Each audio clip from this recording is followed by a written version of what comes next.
Okay, good morning and welcome to Yeshiva YouTube, just Daf It. Today we are finishing Parak Hamadir, the seventh Parak of Kesubos, Daf Ayin Zayin 77. Tomorrow we'll be starting the eighth Parak of Kesubos, very exciting. Let's pick it up from the last line of Ayin Vavam and Beis. We're going to be talking today about, we've talked until now about movement of a woman, blemishes of a woman. We're starting talking about movement of a man. Obviously, a wife can't walk out of a marriage, but the Beis Din would force a man to get divorced from his wife and give her a ksuva. Tosfos says in certain cases. We'll talk about which cases today. The bottom of Ayin Vav and Beis says, this is going on the last Mishnah. Chum said, right, we only dissolve a marriage, husband and wife, if she has mumen that are beseiser, right, that are uncovered. Man, until he marries his wife, he doesn't see those mumen. They're covered by her clothing. Amar Rav Nachman, however, mumen shabagoli, the Chum say, those he saw and he accepted. So you can't go back. So the Gemara says, "V'nichbed the top of Ayin Zayin and Aleph kemumen shebeseiser dami." Someone who has epilepsy is considered to be something that's hidden because he doesn't know about it. V'hani mili the kvil leizman. It's only talking about where she knows approximately when she's going to suffer from epilepsy. So, so she's able to protect herself and and do it in private when she has these epileptic shocks. If it happens at random times, she can't hide it. Everybody knows about it, and he probably heard about it. So therefore, it's like mumen shabagoloi, exposed mumen, and he can't revoke the marriage on those accounts. The Mishnah says, "Ha'ishin oldu bo mumen." A man. Now it talks about he. The Mishnah says noldu bo mumen. Presumably after he got married, he got blemished. Ein koven osa lahotzi. Why, when it talks about a man, we talk about he has mumen after the marriage. What about a woman who gets mumen after the marriage? Tell him now we've talked about a woman, presumably she makes a t'nai, al-manah she'ein ba mumen. Right? What about a woman who gets mumen without a t'nai or after the marriage? Why does it only talk about the protective of the man? If you want to find the real answer to that, wait for Enoch Ben Zion. We'll talk more about that. Ha'ishin al du ba mumen. He, after marriage, he gets mumen. En kofen osel lahotzi. We don't force him to get divorced and give his wife a get and a ksuva. When it comes to small blemish, Rav says, and Tosa says, and force him to give a get and to give a ksuva if he has big mumen. Gemara says, Rav Yehuda Tani Noldu. He says the correct version of our Mishnah is Noldu, meaning he got the mumen after the marriage. Rav Tani Hayu, that he had them before the marriage. Mandam are Noldu. Someone who says, right, we forced him to get divorced. Kol shekain hayu, the kasavra of the kibla. Certainly, in that case, the Rabbanan say, not Rabbanan say, you can't force him to get divorced. So certainly, if he had before, she knew about them and she was okay with them. Mandamar hayu, the one who says the correct version of our Mishnah is hayu, aval no do lo. I know do lo. Maybe we would force the man to get divorced according to the Rabbanan.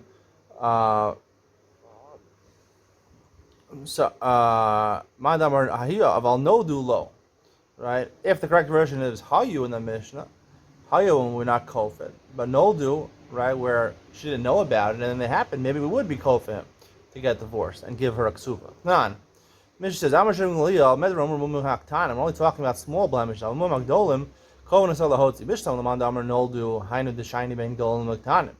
you say the correct version of Mishnah is noldu, what happened after the marriage, so then there's a difference between big and small ones. If you say the correct version is hayu, malik dol and malik tanim, hasavar v'kibla. What does it matter if they're big or small blemishes? If they were before the marriage, she knew about it, she accepted it. It shouldn't make a difference. So the Gemara says, no, even according to Shinglil, Shinglil would say, even though she knew about it, right, the big ones she thought she could live with, and she ended up realizing she couldn't live with them. What's the big blemishes that Shinglil refers to? His eye goes blind, nikta yado, his hand gets chopped off, raglo, his leg is broken. It doesn't say his leg is chopped off. His leg is broken to the point where he can't walk. These are significant, significant handicaps that A woman's not going to be able to live with. Itmar, Rabbi Abba Bar Yaakov, Amar Rabbi Yochanan, halacha Rashim Galil, halacha follows Rashim Galil. That by Mumim Gedolim, we are kof in the Hotzi. Rav Amar Rav Nachman, halacha Gdimrei Chavim, we pask, and Rav says, like the Chavim, and this is how we pask, and we Rabbi Yochanan, Haki, the Rabbi Yochanan really say, halacha follows Rashim Galil. Amar Rav Brachana, Rabbi Yochanan, Mechol Malkum Shan Rashim Galil, Meshasenu, halacha Kamos, Elchus Me'erev Sidam Raya Achrona. Anytime the Mishnah mentions Rashim Galil by name in a Mishnah, we always follow him, except for 3 cases in Shas. Me'erev Sidon, Erev is a cosign or a loan. Rashim Sidon is a case in Gittin. Raya Achrona is talking about being Makabal Eidos, Mesech Sanhedrin. In those 3 cases, we don't pass on the Rashim Galil in the Mishnah. Otherwise, we do. So why do you have to say the Lachas like Rabbi Yochanan here? Right? Rabbi Yochanan said Lachas like Rashim Galil here. It's always like Rashim Galil. He said Rabbi Yochanan said elsewhere. There's different opinions. Rabbi Yochanan said. One opinion holds Rabbi Yochanan said the halakha always follows Rashim Galil. This version of Rabbi Yochanan, quoted by a different Amor in his name, and held that no, we don't always say halakha follows Rashim Galil, and therefore here you have to state explicitly that halakha follows Rashim Galil. Okay, the Mishnah says Ve'elu shekofen osel lahodzi, the following men, we force him to get divorced. Suppose the previous Mishnah, Muka Shchin, someone whose body is filled with boils of Baal Philippus. The Gemara will explain Baal Philippus exactly is, but he has a bad smell. I'm a kameh, somebody whose job is to collect animal excrement or human excrement, a garbage man, Mitzarif Nechoshes, someone who's a coppersmith, or actually mines copper, Borsi, someone who's a leather tanner, Bein Shahayu Ashel Nisu, Bein Shanisu Noldu, whether they had it before marriage or whether they had it after they got these jobs or developed these conditions after marriage. Even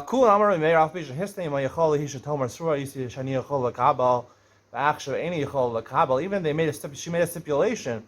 I want to marry you, even though I know you have these jobs or conditions. Still, she can get out of it and say, when I stipulated, I thought I could be makabel. Now I can't be makabel.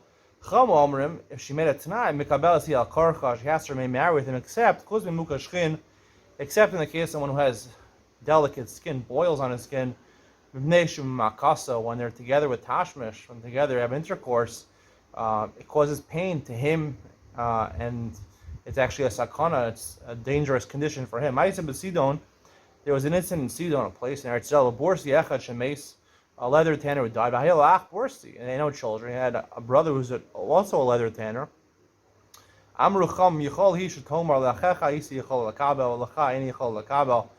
Chum said, she's not forced. We can't force her to do yibum with the guy. If she wants, she can opt out, because she could say, your brother, I married it because I wanted to remain married to him. I thought I could accept the fact that he's a tanner, but you, I don't like as much, so I don't accept you, even though you're a tanner also. The Gemara says, my Baal Philippus. What does the Mishnah say of a Baal Philippus? What is that? Amar Yehuda Amar Shmuel, Reach HaChotam. He has a bad smell from his nose. Masisa Tana, the Brisa says, Reach HaPeh is a bad halitosis, a bad smell coming from his mouth. Ravasi and Masni Ipcha. Ravasi is the opposite. Umanach Bal Simana. He had a way of a mnemonic for remembering it. Shmuel Opazik Pume Mikule Pirk, and Shmuel, who said before, Reach HaPeh. Shmuel said Reach HaPeh, Reach HaChotam. He said the smell emanating from the nose. His mouth didn't stop from the whole Pirkin, so he, in the other version, he actually said it's talking about Reach HaPeh, a bad breath. And Makamitz. What's makamitz? My makamitz. I'm Rav Yehuda. Is that makamitz? So as klavim, he gathers together dog excrement. He picks up the poop of dog. Meisive. The Bible says makamitz zeh borsi. Makamitz is a leather tanner. So you see, makamitz is not someone who picks up the excrement of dogs. Tamayich. According to your reasoning, tikshil chamas nisan. You already have a question from the Mishnah. Makamitz masaret necholish about borsi. It mentions makamitz separately from borsi. Someone says bishlam mas nisan lo kash. The Mishnah itself is not a question. Kanva borsi gadol, kanva borsi kata. Talking about if it's a big leather tanner or a small leather tanner, right? Makamitz, a big leather tanner. A borsi is a small leather tanner. Even a borsi, al Rav Yehuda kasha. According to Rav Yehuda, he says makamitz is collector of excrement. What are you going to do with the brisa? Tanahi. The Gemara says malchus tanayim. Desanya makamitz zeh borsi. One opinion, makamitz is a leather tanner. Yeshom then makamitz samasos klavim. Someone who gathers dog excrement. I would say a garbage man would also be included. Mitzaref nechoshes are borsi. By mitzaref nechoshes, what does it mean? Someone who's mitzaref, he mines copper. Rav Ashi Amar Chushlei Dudi. He's someone who makes kettles out of copper. He's a coppersmith. He mines copper. Any people who go into mines, it's a filthy job. Not something that a woman would be happy to have her husband doing. Tanya Gossi the Rabbi Bachana, it's a Bryce supporter of Rabbi Bachana, he mines copper. Amar Rav, Omer Eini Zan Ve'eini Mefaras Yossi V'Tein Ksuva. A man, even though he is contractually obligated through the Ksuva to sustain his wife and to give her parnasa, to give her what she needs, clothing and anything else she needs, he said, I'm not going to do this. Yossi V'Tein Ksuva, we force him to get divorced, to give her Ksuva. Azar Rabbi Lazar, Amar L'Shmaitzke made the Shmuel. Lazar said what Rav said in front of Shmuel. Amar Achsu Asari L'Lazar. He said to the people around him, give barley to Lazar. Ad Shekofan until he was unhappy with what Lazar said. Ad Shekofan to Lahotzi. Rav is wrong. Before we force him to get divorced, Yechfu Lazar. We should go into his bank account, garnish his wages, freeze his bank account, and force him to feed his wife. The Rav, why did Rav say you have to get divorced? You can't live with a snake in a small basket. He's obviously a very vindictive person, so to live with him, he threatens that he's not going to feed his wife. You can't live with him, you have to get divorced. Halacha follows Shmuel, that they stay married. He saw like Reb Zera, when Reb Zera went up to Eretz Yisrael, Ashke Rabbi Binyamin Bar Yafes, the Yosef Kamerla Mishmei the Rabbi Yochanan. He went up and he found Eretz Yisrael. He found Rabbi Binyamin Bar Yafes was saying what Rav said in the name of Rabbi Yochanan. Amar Lei Aldach Suasar and Elazar Bavel. On account of that statement that we said, Yotzi V'Tein Ksuva, they fed barley to Elazar. So Allah does not follow that. Amar Yehuda Amar Asi ein ma'isen el psulos. We don't physically force someone to get divorced. El psulos. Okay, I'm reading the Shmuel Amar. I said Amar Shmuel. He explained. Can go on Almana the Kohen Gadol, right? If a Kohen Gadol marries an Almana, Grusha the Chalutz to the Kohen Head, or a Kohen marries a Grusha Chalutz, and Mamzer Skin Yisrael. Masajal and Asil Mamzer, right? They violate an Isra in the Torah. We force them to get divorced. Al Nasa Isha v'Shayim Esar Shanim v'Lo Yalda. He marries a woman. He's 10 years with her, and they haven't had a child. Ain't Kohen. So even though technically he has to marry another woman, he doesn't have to divorce his wife. We don't force him to get divorced. So even though technically he just has to marry another woman, you can marry a second woman, but most men don't want to ruin their marriage and marry another woman. It's a Sarah. You bring in a rival. The first wife is not going to be happy. So practically, he's not going to want to get remarried unless he divorces the first woman. So therefore, a koven is none. Mishnah says, right? It seems like we're kofin. According to Rav Asi, who says, the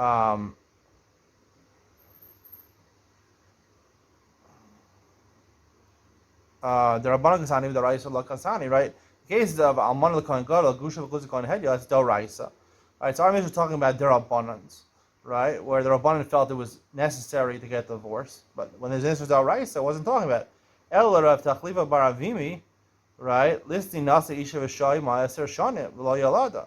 Why does our mission include Kofen also?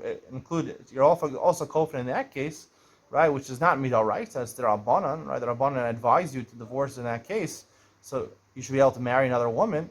Practically, why does that include our mission? Amar Rav Nachman Lokash. I really have Bishoti, right? Right. When it comes to Piri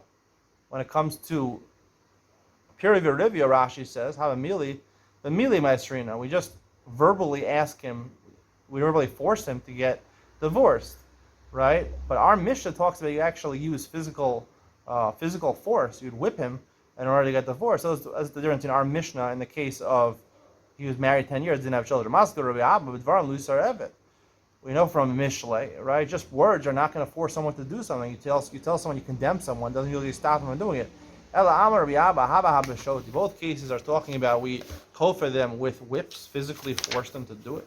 I don't know, practically nowadays you can force someone with whips, you go to jail for that.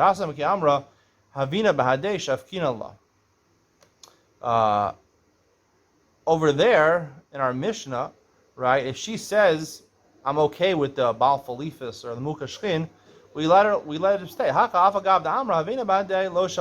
Here, when it comes to being 10 years together, not having children, even if she says she's okay with it, but it's not good for the man. He has to do peruvu. Where's the mukashkin? We see in our Mishnah At least in our Mishnah, we don't allow even if she says okay because it hurts him. Kasani Hasam, like Kasani Hasam. And it says it in the Mishnah. Ki Amra Dairana Bahade Besade Shavkinala. Hava Haka Avagav Amra Dairana Bahade Besade Lo Shavkinala. Meaning, in a case where she says, I'll live with him, and we won't be together. There will be witnesses that won't be together, right? So then it would be okay by a muka shchen. However, when it comes to 10 years, even if she says, right, doesn't matter because they have to be. She says, "I'll be there with 10 years. I'll be continuing being married to you, even though we haven't had children. It doesn't make a difference. The problem is one of them is in infertility problems, has fertility problems. Therefore, you force them to get divorced." Tanya, Amar Rabbi Yossi, Sachli Zakin Echan Anshe Yerushalayim, an elderly person in Anshe Yerushalayim told me, Esrim Arba Muke Shchina, there's 24 types of skin diseases. Kulan Amru Cham Tashmash Kashalahan. Right? Being together with your wife is bad for all of them. Bali Rasan Kasha Mikul and Bali Rasan, we'll talk about exactly what this is. It's a very bad disease, actually. It's a skin disease that affects your brain. It's the worst of all of them. My heavy. Where do you get this from? The Sanya Hikis Dam, the Rabbi says you bloodlet, or you got blood taken from you. A Shimesh, and right afterwards he has Tashmish as his wife. He's together with his wife. Having Labanim Visikin. He has children that are very weak. He kizu shneim, if both his wife and him bloodlet v'shimshu, and then they add tashmish, having laban and bali rasa, and that's where it produces children who have this rasan disease. Amar of Papa, lo amar el de lo toy midi. It's only talking about they bloodlet and they didn't taste anything. Al toy midi leislan, but if they ate something after and then they had tashmish, it's okay. My money. How do you detect someone who's bali rasa? And dolphin ene, his eyes constantly tear, diving echire, his nostrils constantly emit. Zealot it's called, in Hebrew it's called, in English it's called, I don't know, his nose is running, and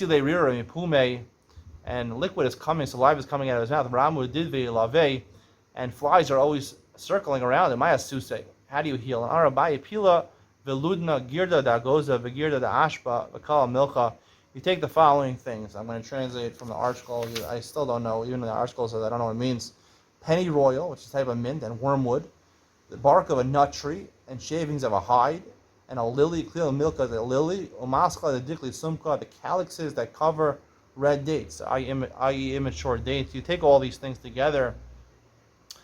I wish I knew what it's referring to, but I still don't know when the Gemara uses things like this. V'shalik he boils them, he soaks them in water, bahade adadi, umayalei, the base of the shishi, you bring him in a marble house. Veloika base of the shishi. You don't have a marble house. Ma'alei the base of the shav livni v'aricha. It has set. It's thick, 7.5 bricks width of the walls. Benatale tlas mea kasi al reisha. You pour 300 cups of water on his head. Adarafya arise the moche until the skull or the skin around the skull becomes soft. The kara the moche. And a surgeon goes and he ripped open his skull. Maisi arba tarfi da asa. You bring 4 leaves of a myrtle branch, Madli kol chad kara mosiv chad shakil b'savsa.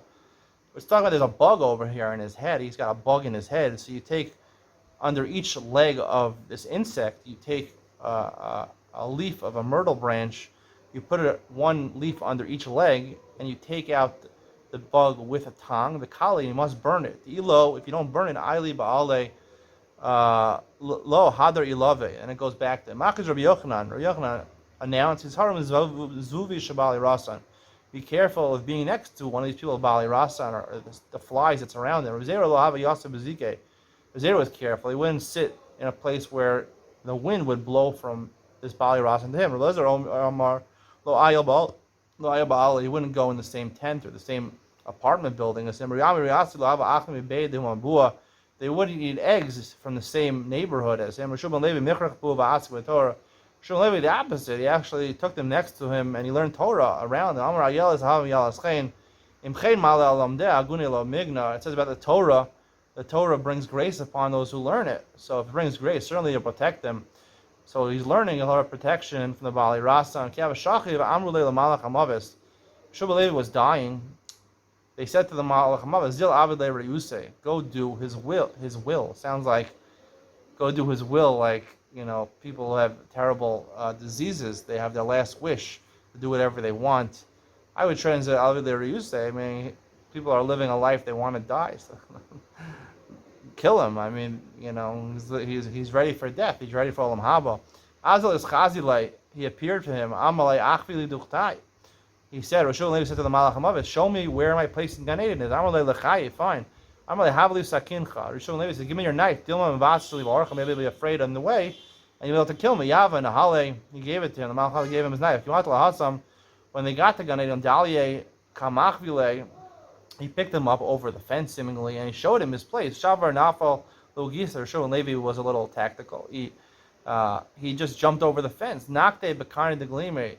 The Malach HaMavet is held onto him by the corner of his cloak. Amar le b'shuasa de la asina. Rishon Levi took a shvua. I'm not going to come back. Amar kusha bricho yichal ashwasa nahader lo nahader. If he's willing to be mashil on his shvua, right? The matir is neder, his shvua, then he'll come back. Yilo lo. Amar le. And it turns out he didn't want to be annul his shvua. He didn't want to undo his shvua. Amar le havli sakinai. So the Malach HaMavet said, give me back my knife. Lo haba koyav. He wasn't giving it back. Amar le hav nahale. Baskal said, give it back to him. The misbar the briasa. It's needed for other people to kill other people. Machriz Eliyahu kamei Eliyahu. So apparently Shimon Levi made it to Gan Eden while still alive. Eliyahu announced, Panu makom levar Levi. Panu makom levar Levi. Set a place up for Bar Levi. Asa ashched Rabbi Shua ben Yochai. Shimon Levi found Shimon Yochai. He was sitting on 13 gold thrones. I'm gonna let you have a Bar Levi. Shimon Yochai asked him, "You're Rabbi Shua ben Levi?" I'm gonna hey, you're right. Near Esa Kesubos Mecha, was a rainbow appear in your generation? I'm gonna hey, yeah, it did. Imkain Iyata Bar Levi. The rainbow is a sign that there was. Right, Hashem says if there's a rainbow, it shows that Hashem really wants to bring a mabul, but He doesn't out of the mercy of Hashem. So if there was a rainbow in his generation, it shows he wasn't protective of his generation. He wasn't such a great person.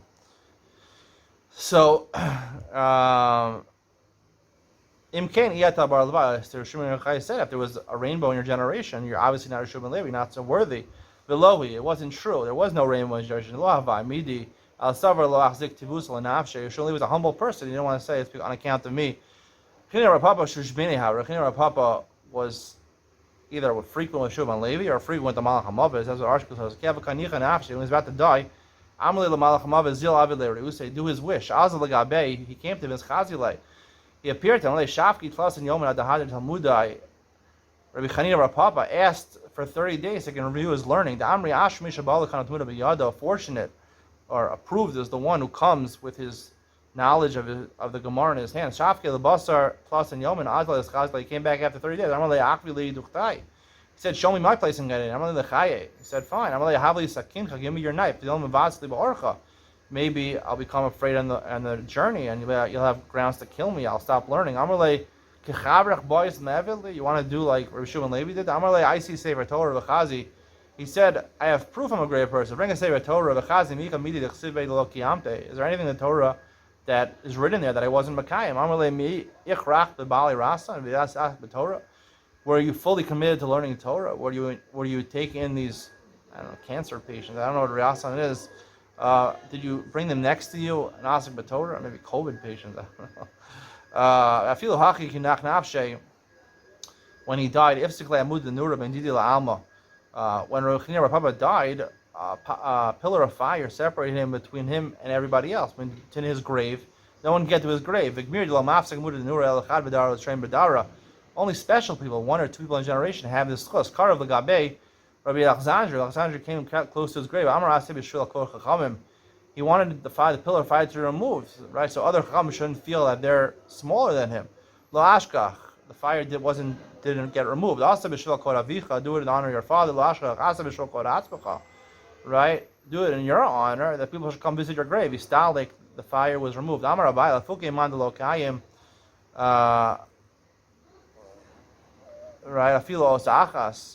What it was so great about him that he wasn't Makayim. Everyone, all the big Rabban are Makayim everything in the Torah. What was he praising himself so much about? To exclude you, the lo islay makal the igra, you didn't have a protective fence around your roof. Velohi, that wasn't true. Mehava, really, Abai did make a protective fence around his roof to protect people from falling. It says in And Kiseitse, he shaisa had the Shad Yazika. At that time, the wind had blown the fence off. Why this disease is not found in Bavel? They eat beets and they drink barley with hops that come from a thorn bush. Why is no people with tzaras involved? They eat beet v'shos and sheichar. They drink beer v'rochs and pras, and they wash themselves in the Euphrates River. To ask me the explanation of what's going on over here, obviously there's something called Agadat that we don't fully understand what's going on over here. These people really convince the Malach you can talk to the Malach Mabes and delay him and take his knife away. Hard to understand what's going on here. I don't understand what's going on here. One day, hopefully, I will. When I do, I will tell you what I think the pshat is. But I don't have a pshat. The Iyun Ben Sil, we focus on Ayin Zayim and Aleph. We talk more about the halachic aspects of mumin by a man versus mumin by a woman. Stay tuned. Iyun Ben Sil coming up next.